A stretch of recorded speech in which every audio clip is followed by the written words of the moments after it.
G'day YouTube, Warbles on a lot here. Today it is the last day of June. So I've got through 26 days of my hazard reduction solo operation burn program. So I thought I should probably put on the Tasmanian National Parks and Wildlife Service Fire Crew protective personal equipment, and that would be because the New South Wales Rural Fire Service doesn't like anybody to drink alcohol while showing the Queen's crown on their crest of their uniform. So therefore, seeing as I'm not actually a member of the Tasmanian National Parks and Wildlife Service Fire Crew, I'm allowed to drink while wearing this arm on camera. So, malt liquor video, and to review the burn, we come over to the calendar. Here we see a 21-day burn permit. Now, I did the first burn then. And then we have the second hazard reduction burn on the Saturday, because Friday afternoons I tend to go to town and do shopping and feed the daughter and stuff. Third burn. Didn't have any drip torch fuel, had to go to town and get some engine oil. Prep for the fourth burn, prep for the fifth burn, prep for the sixth burn.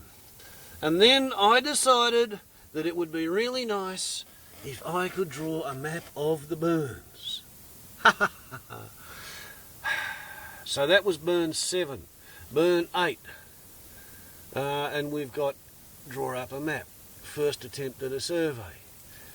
Bought a 30-metre tape, had to go at more surveying, and of course it started raining in the middle of the day, and then we have hail, attempts to calibrate the survey, still surveying, attempting to survey, burn notification expired, so to town and play silly buggers and come up with a 1 in 5,000 computer-generated, pixelated map of my place.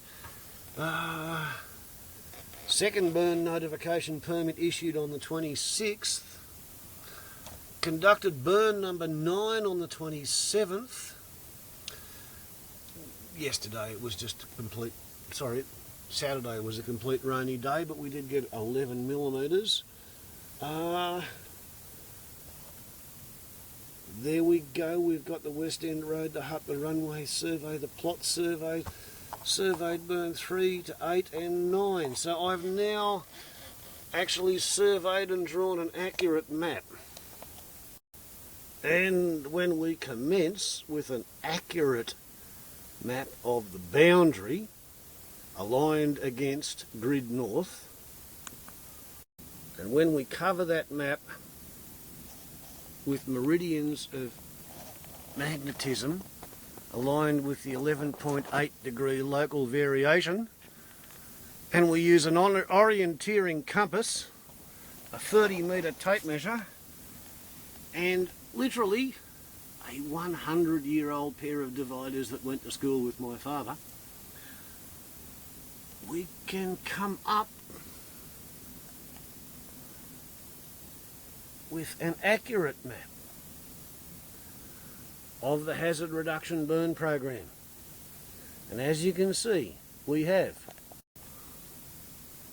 burn 1, burn 2, burn 2, burn 3, burn 4, burn 5, burn 6, burn 7, burn 8, and burn 9. The double hatched area between 1 and 9 has been burnt twice. And what we have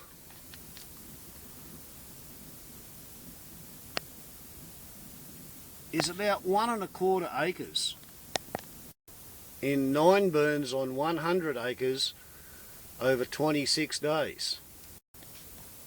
Admittedly,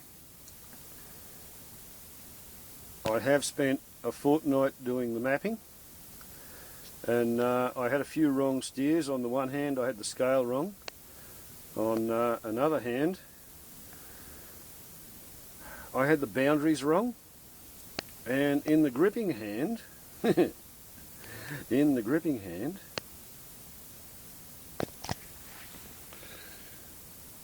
I spent about 10 days wearing a battery-powered electronic watch in my left hand while trying to take bearings on a Chinese tape using an orienteering compass.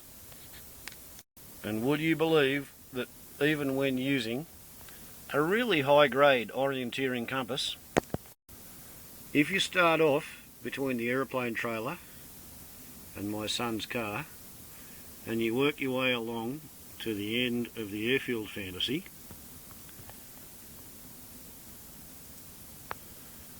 you can wind up in a completely different direction and a completely different position than if you start at the end of the airfield fantasy and work your way back.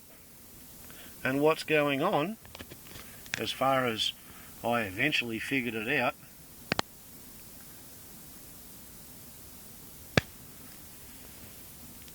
is that the electronic circuitry in the watch has a magnetic field which just nudges the compass needle to the tune of 10 degrees.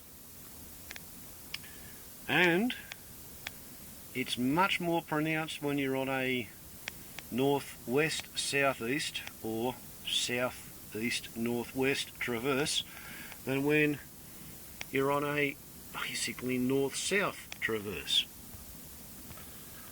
So there's a couple of traps for the unwary. Part 1, line 1, get your boundaries right. Part 2, line 1, get your scale right.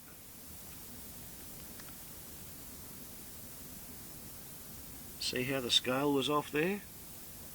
As well as the boundaries being out of proportion.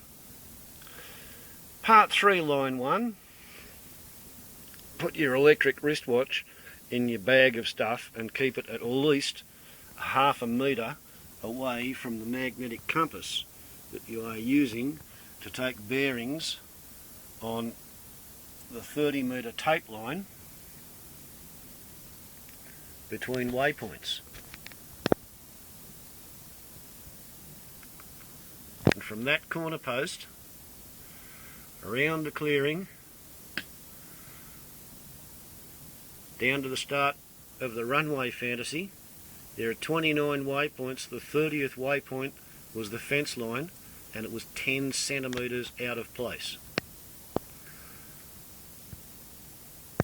On the other hand, down here, best I could get was 17 metres out of place. So the average accuracy is 2.5%. Right?